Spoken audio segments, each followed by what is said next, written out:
ମୁଁ ପୁଣି ଥରେ ଆପଣମାନଙ୍କୁ ମୋର ସେହି ଚ୍ୟାନେଲ ଯାହାର ନାମ ସତ୍ୟପନ୍ଥ ମାର୍ଗ ଚ୍ୟାନେଲକୁ ଆପଣମାନଙ୍କୁ ସ୍ୱାଗତ କରୁଛି। ପ୍ରଥମେ ମୁଁ ସତଗୁରୁ କବୀର ସାହେବଙ୍କ ଚରଣ କମଲରେ ସତ୍ସାହେବ ଆପଣମାନ ସମସ୍ତଙ୍କୁ ଦର୍ଶକ ବନ୍ଧୁମାନଙ୍କୁ ମୋର ସତ୍ସାହେବ। ମୁଁ ପୁଣି ଆଉ ଥରେ ସେହି ପୁସ୍ତକ ଆପଣମାନଙ୍କ ପାଖରେ ରଖିବାକୁ ଚାହୁଁଛି, ଯେଉଁ ପୁସ୍ତକର ନାମ ସତଗୁରୁ କବୀର ସାହେବଙ୍କ ଦୟାରୁ ସନ୍ଥ ଇନ୍ଦ୍ରମଣି ସାହେବ ରଚନା କରିଛନ୍ତି। ଦେଖନ୍ତୁ, ସେହି ପୁସ୍ତକ ଯାହାର ନାମ ସତ୍ୟସାର ସିଦ୍ଧାନ୍ତ ମୁଁ କ'ଣ କରିବି। ଆଉ ଗୋଟେ ଅଧ୍ୟାୟରେ ମୁଁ ଆପଣମାନଙ୍କ ପାଖରେ ରଖିବାକୁ ଚାହୁଁଛି। ସତ୍ୟ ଉପରେ ଆଧାରିତ ସନ୍ଥ କବୀର ସାହେବଙ୍କ ଶିଷ୍ୟ ସନ୍ଥ ଇନ୍ଦ୍ରମଣି ସାହେବ ଏହା ରଚନା କରିଛନ୍ତି। ବିଚାର ପ୍ରସଙ୍ଗ ବିଷୟ ପୁଣି ଆଉ ଥରେ ଆପଣମାନଙ୍କ ପାଖରେ ରଖିବାକୁ ଚାହୁଁଛି। ପୂର୍ବ ଭାଗରେ ମୁଁ ଆପଣମାନଙ୍କୁ ଦେଖେଇଥିଲି ଏକ ପ୍ରବଚନ ଯାହାର ନାମ ଥିଲା ଗୁରୁମତର ମୂଳ ସତ୍ୟ ଅଟେ। ଏହାପରେ ଆଉ ଗୋଟେ ପ୍ରବଚନ ସନ୍ଥ ଇନ୍ଦ୍ରମଣି ସାହେବଙ୍କର ମୁଁ ଆପଣମାନଙ୍କ ପାଖରେ ରଖିବାକୁ ଚାହୁଁଛି, ଯାହାର ନାମ ହେଉଛି, ଦେଖିନିଅନ୍ତୁ, ପ୍ରବଚନ ସଂଖ୍ୟା 6, ଦୁଇଟି ଶକ୍ତିରେ ଚାଲଇ ଜୀବନ। ବିଚାର ପ୍ରସଙ୍ଗ ବିଚାର କରନ୍ତୁ। ଯଦି ଆପଣମାନେ ମୋର ଏଇ ଚ୍ୟାନେଲକୁ ସବସ୍କ୍ରାଇବ୍ କରିନାହାନ୍ତି ତାହେଲେ ସବସ୍କ୍ରାଇବ୍ କରିନିଅନ୍ତୁ। ଲାଇକ୍ ଆଣ୍ଡ ସେୟାର କରନ୍ତୁ ସମସ୍ତଙ୍କ ପାଖରେ, ଯାହାକି ସମସ୍ତଙ୍କ ପାଖରେ ସତ୍ୟର ମାର୍ଗ ଜ୍ଞାନ ପହଞ୍ଚି ପାରିବ ସତଗୁରୁଙ୍କ ଦୟାରୁ, ଆଉ ନିଜ ଜୀବନକୁ ସଫଳ କରିପାରିବେ। ତା ସହିତ ଏହି ବିଷୟରେ ବିଚାର କରନ୍ତୁ, ଯାହାଫଳରେ କି ନିଜ ଜୀବନ ସଫଳ ହେବ। ଯଦି ଆପଣମାନେ କେଉଁଠି ନ ବୁଝିପାରନ୍ତି ମୋତେ କମେଣ୍ଟ ମାଧ୍ୟମରେ ନିଶ୍ଚିନ୍ତ ଜଣାନ୍ତୁ। ଆଜିର ଏହି ବିଷୟ ମୁଁ ଆପଣଙ୍କୁ ଦେଖାଉଛି। ବିଚାର କରନ୍ତୁ। ବିଚାର ପ୍ରସଙ୍ଗ ଦୁଇଟି ଶକ୍ତିରେ ଚାଲେ ଜୀବନ। ଆମର ଯେଉଁ ଜୀବଜଗତ ଯେଉଁ ଚାଲିଛି, ମନୁଷ୍ୟ ତା ଭିତରେ ଅଛି, ଏ ଶରୀର ଭିତରେ ଦୁଇଟି ଶକ୍ତି କାମ ଦେଉଛି। ଗୋଟିଏ ହେଉଛି ଆମ ଶରୀର ଭିତରେ, ମୁଁ ଦେଖନ୍ତୁ ତାର ଲେଖା ହେଇଛି, ଆମ ଶରୀର ଭିତରେ ଦୁଇଟି ଶକ୍ତି କାମ କରିଥାନ୍ତି। ଗୋଟିଏ ଭୌତିକବାଦ ଏବଂ ଅନ୍ୟଟି ଆଧ୍ୟାତ୍ମିକବାଦ।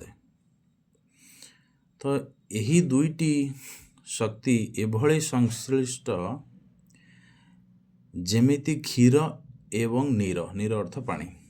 କ୍ଷୀର ପାଣିର ଯେଉଁ ସମ୍ପର୍କ, ଯେଉଁ ମିଶ୍ରଣ ସମ୍ପର୍କ, ଇଏ ଶରୀର ଭିତରେ ଭୌତିକବାଦ ଆଉ ଆଧ୍ୟାତ୍ମିକବାଦର ସେଇ ସମ୍ପର୍କ। ତାପରେ କହିଲେ, ଯେମିତି କ୍ଷୀର ଆଉ ନୀରକୁ ଅଲଗା କରାଯାଇ ନପାରେ, କ୍ଷୀର ଆଉ ପାଣିକୁ ଯେମିତି ଅଲଗା କରାଯାଇ ପାରିବନି, ତ ସେହିପରି ସେମିତି ଭୌତିକବାଦ ଏବଂ ଆଧ୍ୟାତ୍ମିକବାଦକୁ ଅଲଗା କରାଯାଇ ନପାରେ। ବୁଝିପାରୁଥିବେ ନିଶ୍ଚିନ୍ତ। ତାପରେ କହିଲେ, ଭୌତିକବାଦ ସାରାଂଶ ହେଲା ଖାଇବା, ଖଟିବା, ଖାଇବା। ଏଠି ଟିକେ ଲିଭି ଯାଇଛି, ଏଟା ଲେଖା ହେଇଛି ମରିବା, ବଞ୍ଚିବା। ଭୌତିକବାଦର ସାରାଂଶ ମତଲବ କମେଇବା, ଖାଇବା, ଖଟିବା, ମରିବା, ଏସବୁ କାମ ଭୌତିକବାଦର କାମ। ଏହାପରେ ଆସିଲା ଭୌତିକବାଦର ଅନ୍ତ ଏବଂ ସଂସାର ଚକ୍ର ପ୍ରାରମ୍ଭ। ମତଲବ ଭୌତିକବାଦ ଏତିକି କାମ କଲେ ଭୌତିକବାଦ ସନ୍ତୁଷ୍ଟ ହେଇଯିବ, ତ ସଂସାର ଚକ୍ର ଚାଲିବ ପୁଣି। ସେଇଭଳି ଆଧ୍ୟାତ୍ମିକବାଦରେ ଜୀବ ମାଲିକର ମତଲବ ସାହେବଙ୍କ ନାମକୁ, ସତଗୁରୁଙ୍କ ନାମକୁ ଖାଦ୍ୟ ରୂପରେ ଗ୍ରହଣ କରି ଚିର ଶାନ୍ତି ତଥା ଅମରତ୍ୱ ପ୍ରାପ୍ତ କରିଥାଏ। ଦେଖନ୍ତୁ ବିଚାର ପ୍ରସଙ୍ଗ,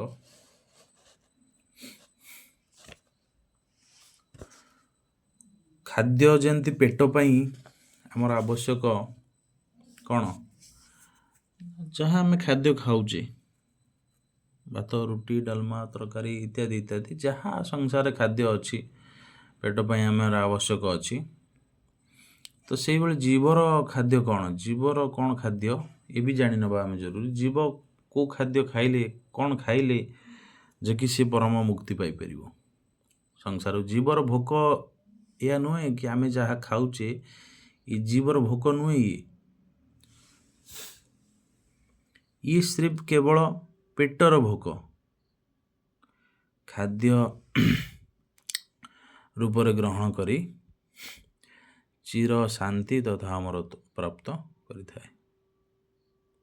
ଭୌତିକବାଦର ଖାଦ୍ୟ ହେଉଛି ରୁଟି, ଆଉ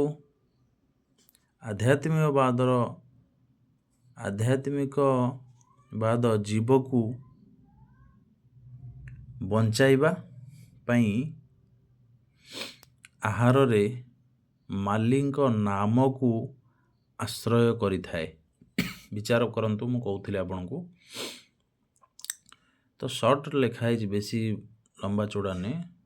ତ ଭୌତିକବାଦର ଯେଉଁ ଆହାର, ପେଟର ଯେଉଁ ଭୋକର ଯେଉଁ ଆହାର ହେଉଛି ରୁଟି, ଡାଲମା, ଖଟା, ଭାତ, ଡାଲମା, ଖଟା, କ୍ଷୀରି ଇତ୍ୟାଦି ଆମେ ଯାହା ଖାଉଛେ, ଆମେ ଆଜିକା ସମୟରେ ଆମେ ଯାହା ଖାଉଛେ ଏ ପେଟ ତାକୁ ହଜମ କରୁଛି ପ୍ରକ୍ରିୟାରେ। ଏ ପେଟର ଭୋକ ସିର୍ଫ, ଜୀବର ଭୋକ କିଛି ଅଲଗା। ୟାକୁ ସମସ୍ତେ ବୁଝିପାରନ୍ତିନି, કોઈ ବିଚାର ବ୍ୟକ୍ତି ହିଁ ୟାକୁ ବୁଝିପାରିବ। ତ ଜୀବର ଭୋକ କ'ଣ, କାହିଁକି ଆମେ ଭକ୍ତି କରିବା? ଜୀବର ଭୋକ ହେଉଛି ଭକ୍ତି କରିବା, ମୁକ୍ତି ଦେବା, ଏ ଜୀବକୁ ମୁକ୍ତି ଦେବା। ପେଟ ଥିବାରୁ ସିନା ଭୋକ ଲାଗୁଛି, ଯଦି ପେଟ ଆମକୁ ନ ମିଳିବ ତ ଭୋକ କେଉଁଠି ଆସିବ? ତ ପେଟ କେମିତି ନ ମିଳିବ ଆମକୁ? ତ ଜନ୍ମ ମୃତ୍ୟୁ ରୋଗରୁ ମୁକ୍ତି ପାଇଲେ ଆମକୁ ଜନ୍ମ ମରଣ ଯଦି ଯେଉଁ ରୋଗ ଯଦି ନ ହେବ, ଏଇ ଜୀବାତ୍ମାକୁ ଯଦି ଜନ୍ମ ମରଣ ରୋଗ ନ ହେବ ତାହେଲେ ପେଟ ଆଉ ମିଳିବନି, ତ ଭୋକ ବି ଲାଗିବନି, ତ ଅମର ସିଏ ପ୍ରାପ୍ତ କରିବ, ଅମର ହୋଇଯିବ, ମତଲବ ଆଉ ସଂସାର ଚକ୍ରରେ ରହିବ ନାହିଁ। ଯାହା ବି କିଛି ଆମେ କରୁଛେ ସଂସାର ଆଜିକା ସମୟରେ ସକାଳୁ ଉଠୁଛି, ତାର ପେଟ ପାଇଁ ତା କାର୍ଯ୍ୟରେ ଧାଉଁଛି। ଯାହା କରୁ ସିଏ ମଧ୍ୟ ଯେକୌଣସି କାର୍ଯ୍ୟ କରୁ, ଭଲ କାର୍ଯ୍ୟଠୁ ମନ୍ଦ, ବିନା ଭୋକରେ ତ କିଏ ରହିପାରିବେ ନା, ତ ସବୁ ସେଇ ପେଟ ପାଇଁ। କିନ୍ତୁ ଜୀବ ପାଇଁ ଆମେ କ'ଣ କଲେ? ଜୀବ ପାଇଁ ତ ଆମେ କିଛି କଲେନି ନା। ଜୀବର ଭୋକଟା କ'ଣ ତାକୁ ତ ଆମେ ବୁଝିଲେନି ନା। ତ ଆମକୁ ଏଇ 84 ଜନ୍ମରେ ମନୁଷ୍ୟ ଦେହ ମିଳିଛି କାହିଁକି? ମୁଁ କିଏ, କେଉଁଠୁ ଆସିଛି? ଏ ପ୍ରଥମ ଭକ୍ତି ପାଇଁ ଏ ମନୁଷ୍ୟ ଦେହ ମିଳିଛି। କିନ୍ତୁ ମଣିଷ ତାକୁ ନ ବୁଝିପାରି ସଂସାର ଭିତରେ ପେଟ ପାଇଁ ସେ ଧାଇଁଛି।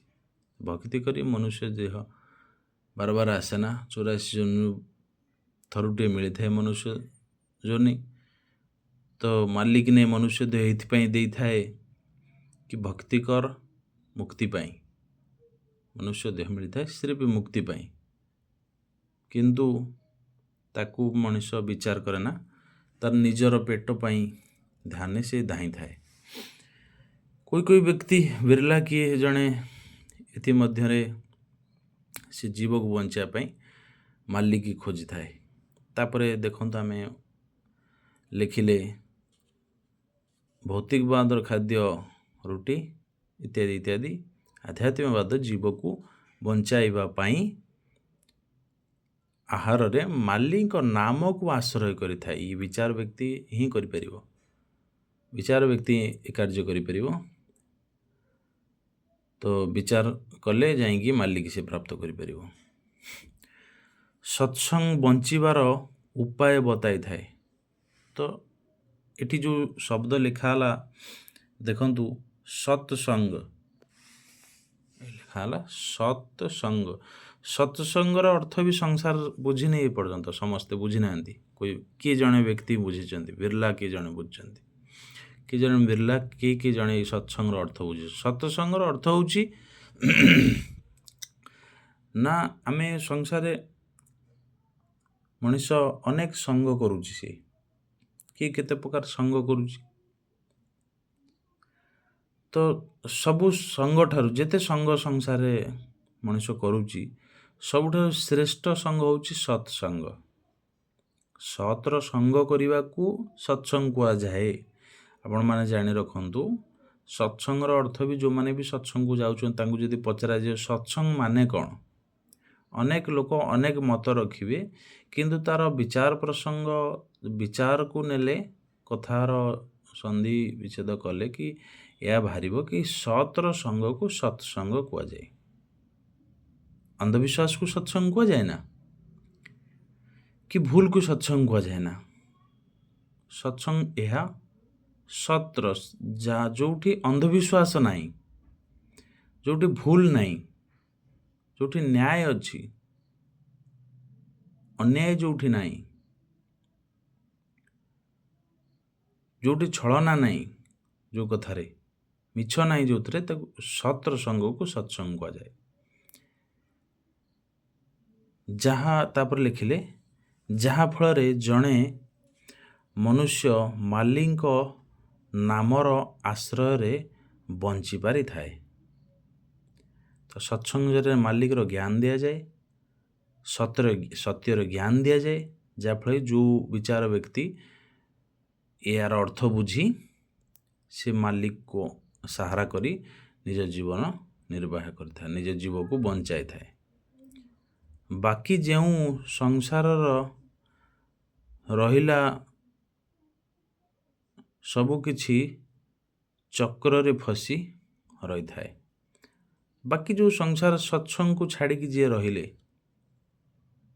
ଅନ୍ଧବିଶ୍ୱାସକୁ ଧରି ଯେଉଁମାନେ ରହିଲେ, ଭୁଲକୁ ଧରି ଯେଉଁମାନେ ରହିଲେ, ସତ୍ସଙ୍ଗର ଆଶା ଯେଉଁମାନେ ନ କଲେ, ତେଣୁକରି ସିଏ ସଂସାର ଭିତରେ ଫସିକି ରହିଲେ। ସେ ଜୀବକୁ ମୁକ୍ତି ଦେଇପାରିଲେନି। ସଂସାର ଭିତରେ ରହିକି ଭଲ ମନ୍ଦ କର୍ମ କରି ନିଜ ଜୀବିକା ନିର୍ବାହ କରି ନିଜ ପେଟର ଭୋକକୁ ମେଣ୍ଟେଇ ସିଏ ଚକ୍ରରେ ଫସିକି ରହିଲେ। କ'ଣ 84 ଲାଖ ଯେଉଁ ଯୋନି ଅଛି ସେଥିରେ ଫସିକି ରହିଲେ, ଅନେକ ଜନ୍ମରେ ଫିର ପଡ଼ିଗଲେ, ମନୁଷ୍ୟ ଜୀବନକୁ ବୃଥା କରିଦେଲେ, ନଷ୍ଟ କରିଦେଲେ। ଏହାପରେ ସନ୍ଥଙ୍କ ସିଦ୍ଧାନ୍ତରେ କେତେ ସରଳ ହିସାବ ଦେଖନ୍ତୁ। ଏ କଥା ବହୁତ କମ୍ ବ୍ୟକ୍ତି ଜାଣିଥିବେ। ସନ୍ଥଙ୍କ ହିସାବରେ ଏକ କଥା ଅଛି, କହିଛନ୍ତି ସତଗୁରୁ, ହାତ ମେ କାମ ମନ ମେ ନାମ।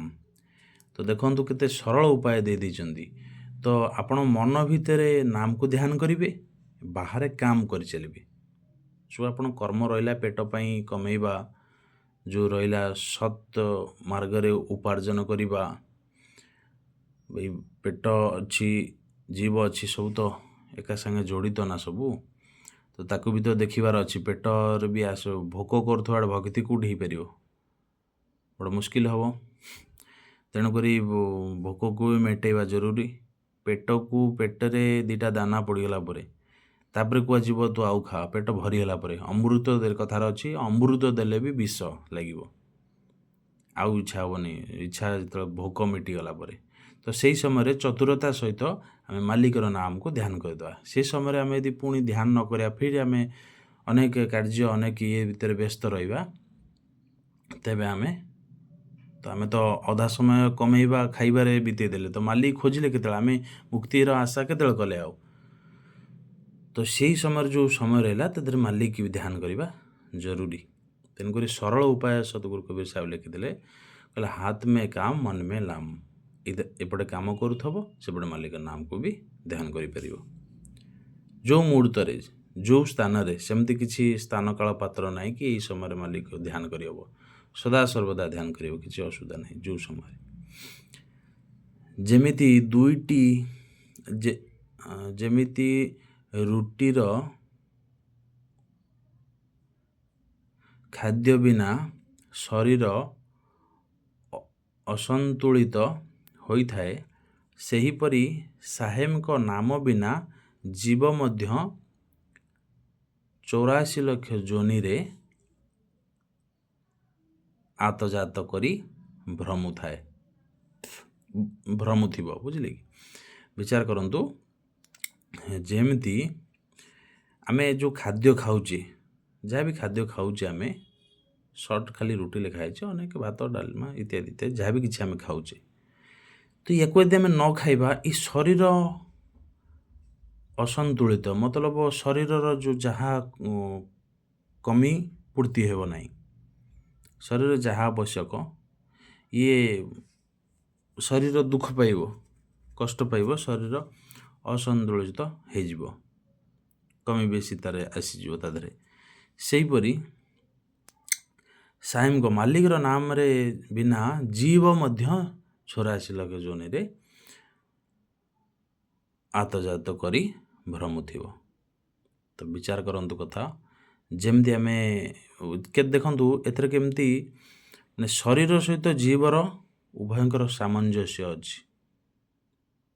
एपटे भौतिकवाद रे आमे ताकू खाद्य दे देले पेट को सेपटे खाद्य दे साला परे कौन भाई जीवर कथा भी आमे चिंता करिया जरूरी। मालिक रो नाम साहेब और सतगुरु को नाम को आमे सत्यर नाम को आमे ध्यान करिवा जरूरी।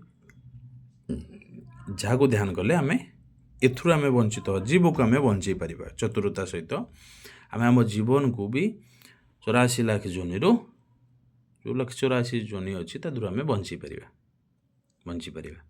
तो फिर तापर कबीर साहब को साक्षी लिखिले कबीर अंतर्यामी एक तू आत्म के आधार जो तू छोड़ो हाथ ते तो कौन उतारे पार। कबीर साहब साक्षी भितर एक साक्षी ग्रंथ जो होची ता भितर एक बाणी कबीर अंतर्यामी एक तू विचार प्रसंग उदाहरण देउछन्ते मालिक तू अंतर्यामी इस संसार एक अनेक नुहे मालिक एक हो पारे अच्छी अंतर्यामी समस्त को भीतर अच्छी मालूम अच्छी क्या मालूम नहीं से जनक किए कि मालिक समस्त मालिक रो नाम मालूम नहीं किए से जनक अब से एक अनेक को मालिक कहते अनेक मालिक हो पारनी मालिक सिर्फ एक जमती पिता एक शरीर भीतर अनेक 5-25 प्रकृति इंद्रिय गुण स्वभाव थिबा मध्य भी जीव सत्ता एक से भाई मालिक भी एक जीव जदि गोटा शरीर भीतर अनेक जीव यदि रही पारे ना तो से भाई मालिक भी एक जी भी कहूँ तो जो मैंने भी किसी अंधविश्वास पकाते तो से भूल कथा विचार करिया गले तो जदि जीव सत्ता एक गोटा शरीर भितर गोटाए जीव रही पार तेज से मालिक भी एक निश्चिंत होता अनेक नुहे।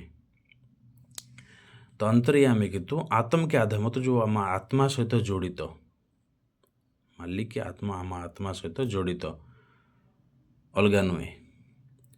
जो तू छोड़े हाथ को तो तू जदि मत छाड़देबू मत न उभार पार न करू तो किए मत पार कर तो बिना तो मालिक बिना तो संसार रे पार उतार हो पारनी अधूरा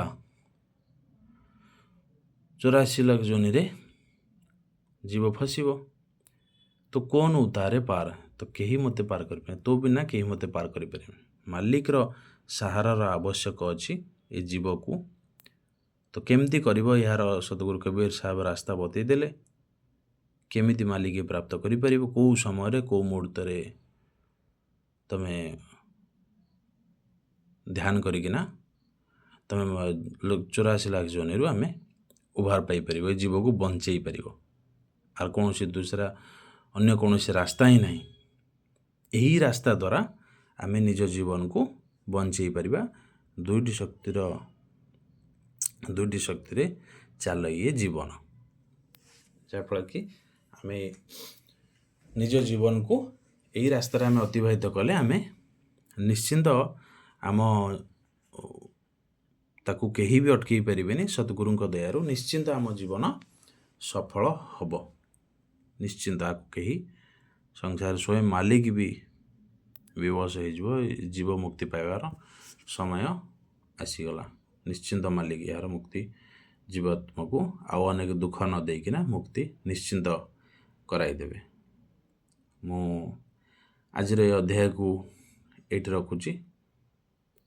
आप निश्चिंत बुझीपारे केते सरल उपाय सतगुरु कबीर साहब बते दे जाइछंती ए जीव शांति मुक्ति पाइबापी, जहाँ को आम ग्रहण कले निश्चिंत आम आम जीवन को सफल करिपरिबा।